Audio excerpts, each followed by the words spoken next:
মসজিদে আসার এবং বসার তৌফিক দিয়েছে, তাই আমরা বলেন আলহামদুলিল্লাহ। আল্লাহ পাক রব্বুল আলামিনের হাবিবুল্লাহ নবী বলে গো, দুনিয়ার কোন মজুরি আল্লাহ পাক রব্বুল আলামিনের সন্তুষ্টির জন্য তারা আগে আগে গোসল করে সুন্দর কাপড় পরিষ্কার পবিত্র কাপড় পরলাম, আল্লাহ পাক রব্বুল আলামিনের ঘর মসজিদের দিকে তারা প্রতিটা কদম দিয়া দিয়া মসজিদের দিকে আসে।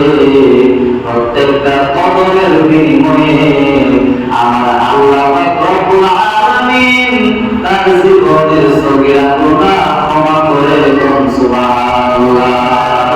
শুধু আল্লাহ পাক গুনাহ ক্ষমা করে নয়, আমার আল্লাহ পাকের হাবিবুল্লাহ নবী বলল, ওই উম্মতটা যেটাকে নিয়োগ করছে যে আজকের জুমার দিনে সবার আগে আগে প্রথম তাদের জানিয়া আমি হুজুরের আলোচনা শোনার জন্য, আল্লাহ এবং রাসূলের বাণী শোনার জন্য, কোরআন হাদিসের আলোকে আমি হুজুরের বয়ান শোনার জন্য, দুনিয়ার সন্তুষ্টির জন্য না, দুনিয়ার মুখ দেখানোর জন্য না রে, আল্লাহ পাকের রাজি খুশির জন্য, রাসূলের রাজি খুশির জন্য তারা যখন ঘরে ঢুকে বের হইল, আমার আল্লাহ পাক রব্বুল আলামিন জান্নাতের নূরের ফেরেশতাদের হুকুম করে গো, তোমরা যাইয়া ওই আমার গাইতলা গ্রামের যে উম্মতটা মসজিদের জন্য বের হয়েছে তার কদমের নিচে রাস্তাটার মধ্যে তোমার নুরানি পাতা বিছাও। সুবহানাল্লাহ। আজকের জুমার দিনে আগে আগে আসার জন্য ঘর থেকে বের হইল, আমার আল্লাহ পাক রব্বুল আলামিন ঘর থেকে মসজিদ পর্যন্ত নূরের ফেরেশতাদেরকে দিয়া তারে আল্লাহ সম্মানিত করে বলেন সুবহানাল্লাহ। এর মানে বুঝে গেল আপনারা আগে মসজিদে এসেছেন, আপনারা সকলে সৌভাগ্যবান বলেন সুবহানাল্লাহ। আমরা দুনিয়ার ব্যস্ততা, দুনিয়ার বিজি এগুলা কাজ করে আসতে পারে নাই, বুঝতে হবে তারা এখনো আল্লাহ পাক রব্বুল আলামিনের ঘরে আসার যে মজা, যে ফজিলত তারা এখনো বুঝে নাই। বলেন ঠিক কিনা?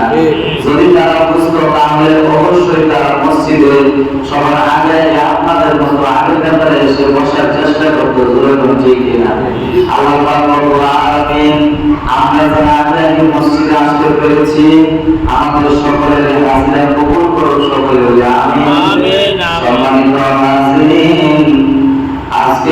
পবিত্র আলোচনার বিষয় হলো আল্লাহ পাকের হাবিবুল্লাহ নবীজিকে আমার আল্লাহ পাক হাদিয়া স্বরূপ পবিত্র মেরাজের রাতে আমার আল্লাহ নিজের বন্ধুকে একটা হাদিয়া দিয়েছিল। সেই হাদিয়াটার নাম হলো নামাজ। সুবহানাল্লাহ। আল্লাহ পাকের হাবিবুল্লাহ নবী বলে গো, আমি নূরের নবী আমার সাথে মেরাজ করার জন্য কখনো মসজিদে হারাম থেকে মসজিদে আকসায় গিয়েছি। আমরা সকলে জানি সুবহানাল্লাযী আসরা বিআবদিহি লাইলাতান মিনাল মাসজিদিল হারামি ইলাল মাসজিদিল আকসা। সুবহানাল্লাহ। আমি বাংলায় বলছি কারণ সবাই আরবি বুঝবে না। বিয়ার মধ্যে গেলেও বাংলা বলে সবাই তা বুঝতে পারে, এরকম ঠিক কিনা? তো আমি বলতেছিলাম আমার ঘরের নবী উম্মতের নবী নবীজি মসজিদে হারাম মক্কা করতে আমার ঘরের নবীজি মসজিদে আকসা ফিলিস্তিনের মসজিদে মুকাদ্দাসে গেছে। সুবহানাল্লাহ। ওই ফিলিস্তিনের মসজিদে আকসার মধ্যে যাইয়া আমার ঘরের নবী আল্লাহ পাকের হুকুমে সমস্ত নবীদের নামাজের ইমামতি করেছে। সুবহানাল্লাহ। এই জন্য আমার ঘরের নবীর শানের আরেকটা নাম মুবারক হলো ইমামুল আম্বিয়া, মানে নবীদের ইমাম। সুবহানাল্লাহ। আমাদের অবশ্যই কাঁদতে কাবুলের মধ্যে করিলাম প্রথম আসমান দ্বিতীয় করতে করতে সপ্তম আসমান, তারপরে সিদরাতুল মুনতাহা আরশে মুআল্লা পর্যন্ত যাইয়া আল্লাহ পাকের সাথে দিদার করেছে। সুবহানাল্লাহ। সেই নূরের নবী মেরাজুন নবী বলে আমার দুনিয়ার ইমানদার উম্মতেরা যদি আমি আল্লাহ পাক রব্বুল আলামিনের মতো আমি এবং আল্লাহ পাক রব্বুল আলামিনের মতো মুরাকাত করতে চাইবো, তাহলে তারা আমার মতো মসজিদে আকসায় যাওয়া লাগবে না। তারা আমি নবীর মতো মেরাজে বুরাকে করে যাওয়া সাতটা আসমান যাওয়া লাগবে না গো। এই যে এই নামাজের মাধ্যমে তারা রবের সাথে মেরাজ করতে পারবে। সুবহানাল্লাহ। আল্লাহ পাকের হাবিবুল্লাহ নবী বলে ইন্নাস সালাতা মিনাল মুমিনিন, as-সালাতু মিনাল মুমিনিন। এটা অর্থ হলো মুমিনের জন্য আল্লাহর সাথে মুলাকাতের মেরাজ। সুবহানাল্লাহ। আল্লাহ আল্লাহের হুজুর বলে যে দুনিয়ার কোন মানুষ যদি এই নামাজের মর্ম নামাজের গুরুত্ব বুঝতে তাহলে তার কোনদিনও এই নামাজ নিয়ে অবহেলা করতো না। তার কোনদিনও এই নামাজের মধ্যে তাড়াহুড়া করতো না, নামাজ ছাড়তো না। তারা যদি দেখতো তারা তখন নামাজে দাঁড়ায়, তাদের সামনে এগিয়ে আসে জানি স্বয়ং আল্লাহ পাক রব্বুল আলামিন ওই বান্দার সিজদা দেওয়ার স্থানে উপস্থিত হন। সুবহানাল্লাহ। এবং আল্লাহ পাকের হাবিবুল্লাহ নবীর আসে আল্লাহ তাআলার হুজুর বলে যে ব্যক্তি ইচ্ছা কইরা নামাজটা ছাইরা দিব সে আর মুসলমানের কাতারে থাকে না। জোরে বলনা নাউযুবিল্লাহ। আল্লাহ পাকের হাবিবুল্লাহ দয়াল নবী বলে গো মান তারাকা সালাতা মুতাআম্মিদান ফাকাদ কাফার। যে ব্যক্তি ইচ্ছা কইরা নামাজ ছাড়বে সেই ব্যক্তি কুফর করলো। আর আমরা সবাই জানি কুফর যে করে তার জায়গা কোনোদিনও জান্নাতে হবে না, তার জায়গা হবে আগুনের জাহান্নাম। ধরে তো নাউযুবিল্লাহ। এবং হুজুর বলেছেন যে এই নামাজ যে হলো মুমিনের জন্য মেরাজ। আল্লাহ পাকের হাবিবুল্লাহ নবী যেমন আল্লাহর সাথে প্রেমে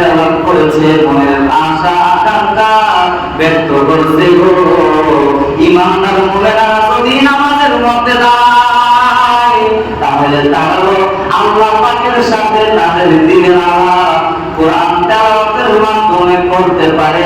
সূরা সুবহানাল্লাহ। আরে আপনি আল্লাহর কাছে যাওয়া লাগে না, ওই মহান মাওলা, ওই দয়াবান মাওলা নিজে থেকে আপনার কাছে হাজির হয় শুধু আপনার মহব্বতে। সূরা সুবহানাল্লাহ। আমরা বড় ভাগ্যবান মোদের রাসূল আল্লাহর মেহমান। বলো আমরা বড় ভাগ্যবান মোদের রাসূল আল্লাহর মেহমান। বলছে কিনা আল্লাহর মেহমান বানাইয়া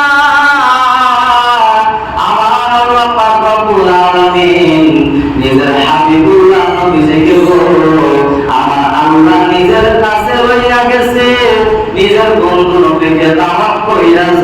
সুবহানাল্লাহ। আমরা যে কেউ কাউকে হাদিয়া দেই, খুশি হইয়া যা পাই টাকা দেই, পয়সা দেই, কেউ কেউ খাবার কিনা দেয়। এই হাদিয়া দেওয়ার সুন্নতটা কই থেকে আসছে জানেননি?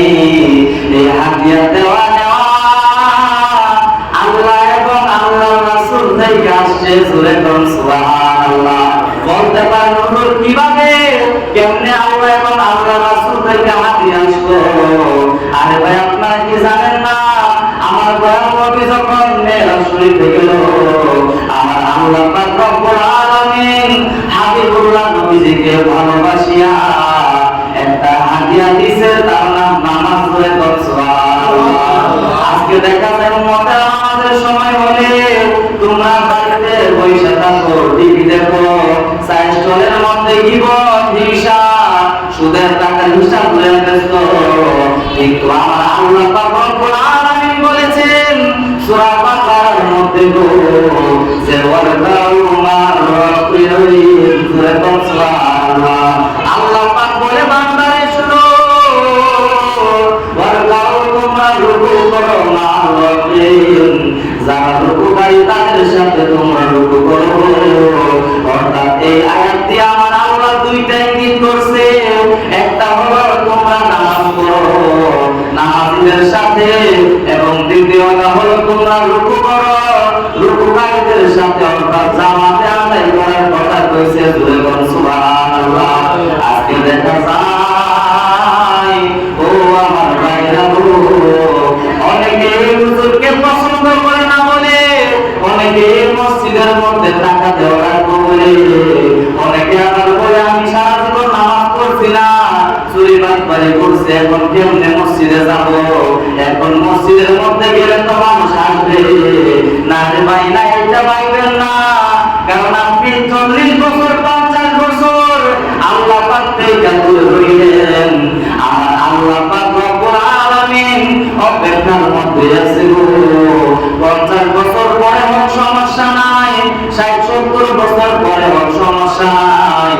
আমার গুনাহগার বান্দাটা যদি আমি আল্লাহর একবার আল্লাহ বইলা ডাক দিয়া সেজদার মধ্যে পড়ে গো, তার দুইটা চোখের পানি পালায়, তার দুই চোখের পানি নাকের ডগায় আসার আগে আমি আল্লাহ তার পিছনের 60-70 বছরের গুনাহ মাফ করে দিব। সুবহানাল্লাহ। আল্লাহ পাক কত মহান, কত দয়াবান, তারপরে আমরা বুঝি না। আমরা মনে করি নামাজ পড়ছি না, শেষ বেলায় গিয়া পড়ে নিব, বৃদ্ধকালে পড়ে নিব। আরে ভাই, এই যুবক বয়সে আল্লাহ একটা ডাক দিলে আল্লাহ 70 গুণ ডাকলে কবুল করে, আর বৃদ্ধ বয়সে 70 বার ডাক দিলে একটা ডাক কবুল করে। তাহলে দেবেন আপনি কি এখন ইবাদত করবেন না সময় হারাই ইবাদত করবেন? আল্লাহ আমাদের বোঝার তৌফিক দান করুন সকলে বলে আমিন। তো দ্বিতীয় আলোচনার বিষয় হলো সুদ নিয়ে। আমরা সকলে জানি এই সুদ হচ্ছে সমাজের মধ্যে বিভিন্ন ভাবে ছড়ায় গেছে। কেউ এটাকে মুনাফা বলে, কেউ এটাকে লাভ বলে, কেউ এটাকে ইন্টারেস্ট বলে।